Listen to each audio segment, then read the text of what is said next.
अस्सलाम वालेकुम viewers, welcome to name centre. आज का नाम है महक। महक नाम की इंग्लिश में स्पेलिंग MEHAK। महक नाम का शुमार लड़कियों के नामों में होता है। महक नाम का मतलब खुशबू और अतर है।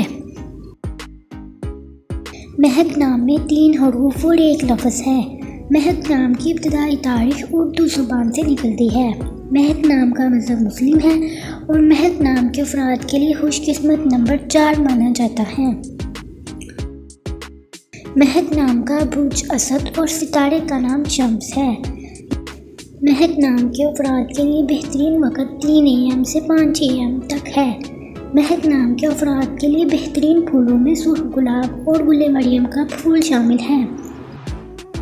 महक नाम के अफराद के लिए बेहतरीन दिनों में जुम्मा और हफ्ता शामिल है, जबकि बेहतरीन रंगों में नीला, बनफशी और काला शामिल है। महक नाम के अफराद के लिए बेहतरीन पत्थरों में नीलम पत्थर शामिल है, जबकि खुशकिस्मती वाली धातों में हिस्सों के हिसाब से लोहा शामिल है। आपको वीडियो कैसी लगी कमेंट बॉक्स में ज़रूर बताएं और अपने नाम का मतलब जानने के लिए कमेंट बॉक्स में कमेंट करें। वीडियो को लाइक करें, शेयर करें और अगर आपने चैनल को सब्सक्राइब नहीं किया तो चैनल को सब्सक्राइब करें। तो फिर मिलते हैं किसी और वीडियो में, तब तक के लिए अल्लाह हाफिज़। Thanks for watching.